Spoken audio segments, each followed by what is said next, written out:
बिस्मिल्लाहिर्रहमानिर्रहीम। Class 8 student अस्सलाम वालेकुम। मैं आपकी उर्दू की टीचर मिस निमत हूँ और आपसे जो है वो असाइनमेंट 2021 में दोबारा मुखातिब हूँ। डियर स्टूडेंट, इसमें जो मैंने आपको वर्क दिया है उसमें मैंने एक आपको दरख्वास्त लिखवाई है, ठीक है, जो अपनी प्रिंसिपल साहिबा को दरख्वास्त लिखनी है जिसमें फ़ीस में रियायत की इल्तिजा कीजिए।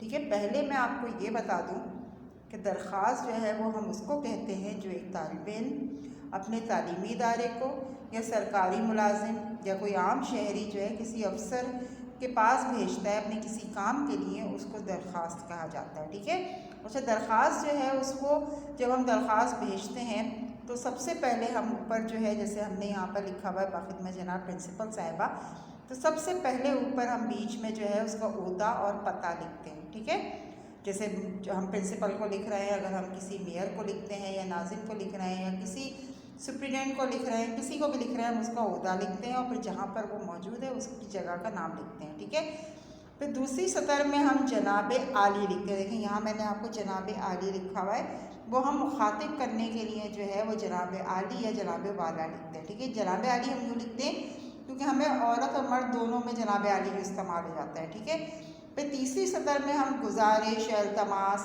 इस तरह के जो वो अल्फाज हैं वो हम लिखकर अपना मकसद जो होता है या हमारा मतलब जो होता है वो हम लिखना शुरू कर देते हैं। ठीक है, हमें नफ्स मज़मून जो होता है वो आमतौर पे हम जब लिखने चाहिए हमें दरख्वास्त में तो साफ़ और वाज़ेह होना चाहिए, और आखिर की जो लाइन होती है उसमें हम जो है वो मौदबाना इख्तिताम जो करते हैं वो मौदबाना अल्फाज पर इख्तिताम करते हैं। ठीक है, तो और आखिर में जो है फिर बिल्कुल हम आखिर में आरिज़ कर अपना नाम लिखते हैं। ठीक है, यही दरख्वास्त है, मैं आपको ये बोर्ड पे समझा देती हूँ। ठीक है, क्लास 8 देखिए ये आपकी दरख्वास्त है जिसमें दरख्वास्त लिखनी है अपनी प्रिंसिपल साहिबा को लिखी है, जिसमें फ़ीस में रियायत की इल्तिजा कीजिए। ठीक है, पहले हमने जो है वो बाखिदमत जनाब प्रिंसिपल साहिबा लिखा, ठीक है, फिर ईडन पब्लिक हाई स्कूल लिखा और जहाँ पर स्कूल वाक़या है गुलशन इकबाल नंबर 5 कराची लिखा, और उसके बाद हमने सेकंड लाइन में लिखा जनाब आली।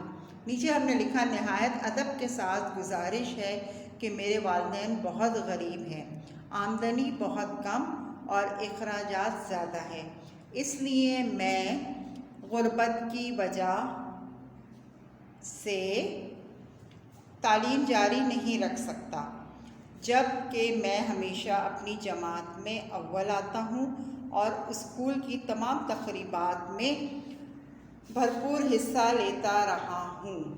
ठीक है, यहाँ पर वो अपनी बता रहे हैं, अपना मसला बयान कर रहे हैं कि मैं बहुत गरीब वालिदैन है मेरे, और ज़ाहिर है वो मेरा ख़र्चा जो है वो नहीं उठा पाएंगे क्योंकि अखराजात बहुत ज़्यादा है हमारे और हम उसको पूरा नहीं कर पा रहे हैं। तो पढ़ाई के लिए जो है वो एक इजाफ़ी बोझ है जो हमारे ऊपर हो रहा है, जो कि इसकी वजह से मैं अपनी तालीम को जारी नहीं रख सकता, जबकि मुझे तालीम हासिल करने का बहुत शौक़ है, लेकिन गुर्बत की वजह से मैं मजबूर हो गया हूँ। ठीक है, अगर आप मेरी फ़ीस माफ़ फरमा दें तो मैं भी अपने दोस्तों के साथ तालीम जारी रख सकता हूँ। ठीक है, मैं अपने दोस्तों के साथ तालीम जारी रख सकता हूँ। आखिर में हम लिखते हैं मैं हमेशा आपका मशकूर रहूँगा, फिर शुक्रिया लिखेंगे। ठीक है, और बिल्कुल नीचे हम जो है वो हमने ये आरिज़ लिखा है आपका फरमाबरदार शागिर्द अलिफ बे चीन। ठीक है, और उसके बाद जो है हम उसी के जो हमारा सीधा हाथ होता है हम वहाँ पर नीचे तारीख़ लिखते हैं। ठीक है, ये हमारा एप्लीकेशन का फॉर्मेट होता है, तरीक़ा होता है जो कि हम जो है वो फॉलो करते हैं, आमतौर पर लिखते हैं हम इसी तरीक़े से एप्लीकेशन जो है वो हमारी लिखी जाती है। ठीक है डियर स्टूडेंट, दूसरे नंबर पर जो है वो हमारा मज़मून है दोस्ती एक नेमत है। ठीक है, मज़मून नंबर 1 की हेडिंग डालेंगे आप और उसके बाद जो है वो उस पर आप हेडिंग डालेंगे दोस्ती एक नेमत है। ठीक है, मज़मून जो होता है वो मज़मून किसे कहते हैं? मज़मून हम कहते हैं अपने ख़यालात, जज्बात, अपने मुशाहिदात को साफ़ और मौसर ज़बान में अदा करने का नाम होता है। ठीक है, इसमें 4 चीज़ें बुनियादी तौर पर ख्याल रखते हैं हम जब कोई भी मज़मून लिखना होता है, तो उसमें हमारे 3 हिस्से तकरीबन जो होते हैं वो बहुत ज़्यादा अहमियत के हामिल होते हैं। एक तो नफ्स मज़मून होता है, एक तमीद होती है और दूसरा ख़ात्मा होता है। ठीक है, जो भी हम लिख रहे हैं उसमें हम ये ख्याल रखते हैं कि हमारा तमीद हम बांधते हैं पहले उसके बारे में जिस टॉपिक को हम टच कर रहे हैं, फिर उसके बाद जो है उसके बारे में हम जो है वो कोई भी हमें अपनी ترتیب جو ہوتی ہے وہ خیال رکھتے ہیں، اور پھر ہم اپنی آخر میں جو ہوتا ہے اس میں رائے کا خیال کرتے ہیں کہ رائے دینی ہوتی ہے ہمیں، وہ دیتے ہیں، ٹھیک ہے۔ تو پہلے میں ہم اپنی ایک طرح سے تمہید باندھ دیتے ہیں، پھر نفس مضمون دیتے ہیں، اور پھر آخر میں ہم اس کا خاتمہ کر دیتے ہیں، ٹھیک ہے۔ یہ ہمارا مضمون لکھنے کا طریقہ ہوتا ہے، اور اس میں ہم تسلسل برقرار رکھتے ہیں، ایسا نہیں ہوتا کہ ایک لائن کہیں اور ایک لائن کہیں اور ہو، ٹھیک ہے۔ اب یہ ہمارا مضمون ہے، دوستی ایک نعمت ہے، ٹھیک ہے۔ دوست بنانا انسان کی فطرت ہے، ٹھیک ہے۔ انسان بغیر دوست کے نہیں رہ سکتا، کیونکہ انسان ایک معاشرتی حیوان ہے، کیونکہ ہم لوگ جو ہیں وہ معاشرے میں رہتے ہیں، اور معاشرے میں ہم بغیر کسی بھی تعلق کے کسی کے ساتھ نہیں رہ سکتے، نہ ہم تنہا زندگی گزار سکتے ہیں، ٹھیک ہے۔ وہ تنہا زندگی نہیں گزار سکتا۔ ہر شخص اپنے جیسے لوگوں سے دوستانہ تعلقات برقرار رکھنا چاہتا ہے، ٹھیک ہے۔ یہ ہماری فطرت ہے، تاکہ ان کی محبت و الفت حاصل ہو سکے۔ اس لیے دوستی اس کی ضرورت بن جاتی ہے، ٹھیک ہے۔ دوستی ہماری جو ہے وہ ضرورت ہے کہ ہمیں اپنے ساتھ کوئی ایک ایسا شخص ہے جس سے ہم دل کی باتیں کہہ سکیں، بات کر سکیں، ہم اپنا کچھ کہہ سکیں اس سے، تو یہ ہمارے لیے ضروری ہوتا ہے، ٹھیک ہے۔ دوستی جو ہے وہ ایک نعمت ہے۔ اس دنیا میں دوستی سے زیادہ قابل قدر شے کا وجود نہیں ہے، ٹھیک ہے۔ کوئی بھی چیز جو ہے وہ دوستی سے زیادہ یہاں پر اس دنیا میں اس کی اہمیت نہیں ہے جتنی دوستی کی اہمیت ہے۔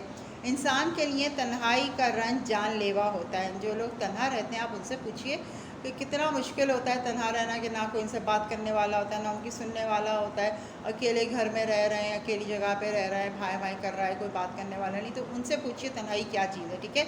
اس لیے اسے جان لیوا تنہائی سے بچنے کے لیے بھی دوستی کی ضرورت ہوتی ہے، ٹھیک ہے۔ انسان کو دوستی جو ہوتی ہے اس کی، چاہے وہ اپنے دوستوں سے کرے چاہے اپنے گھر کے لوگوں سے کرے، اس کو دوستی کی ضرورت پڑتی ہے۔ دوستی جو ہے وہ اس وقت تک قائم رہ سکتی ہے جب تک طرفین میں خلوص و محبت کے جذبات پائے جاتے ہیں، ٹھیک ہے۔ جب تک آپس میں آپ کے خلوص و محبت رہے گا، جب تک آپ کی دوستی برقرار رہے گی۔ اگر اس میں مطلب اور غرض آ جائے تو پھر یہ تعلق ختم ہونے لگتا ہے، ٹھیک ہے۔ پھر یہ تعلق جو ہوتا ہے اس کی کوئی اہمیت نہیں رہتی، یہ ختم ہونے لگتا ہے اس کی، کیونکہ اس میں غرض آ جاتی ہے، اس میں مطلب آ جاتا ہے کہ مطلب سے مل رہا ہے۔ اگر دوستی یہ نہیں ہے کہ روز ایک دوستی آپ کوئی دل سے ہوتی ہے کہ اس سے مجھے آج دل ہے مجھے اس سے ملنا ہے، لیکن جب آپ اس میں مطلب ہو جائے، آپ کو کوئی ضرورت پڑ جائے، کوئی چیز لینی ہو، کچھ مانگنا ہو یا کوئی ہیلپ کرانی ہو، تو آپ اس سے جا رہے ہیں اس کے پاس، اور ویسے آپ اس سے ہفتوں نہیں مل رہے ہیں، تو پھر اس طرح یہ دوستی جو ہوتی ہے وہ قائم نہیں رہ سکتی، ٹھیک ہے۔ ڈیئر اسٹوڈنٹ، یہ آپ کا اسائنمنٹ ہے، ٹھیک ہے۔ اس کو جو ہے وہ آپ ایک صفحے پر آپ درخواست کی ہیڈنگ ڈالیں گے اور پھر درخواست لکھیے گا، اور دوسرے صفحے پر جو ہے وہ آپ ایسے کی ہیڈنگ ڈالیں گے، مضمون نمبر 1 کی، اور اس میں پھر آپ دوستی ایک نعمت ہے کی ہیڈنگ ڈال کر اس کو صاف ستھرا کھلا کھلا کر کے کام کیجیے گا، ٹھیک ہے۔ اپنا خیال رکھیے گا، اللہ حافظ۔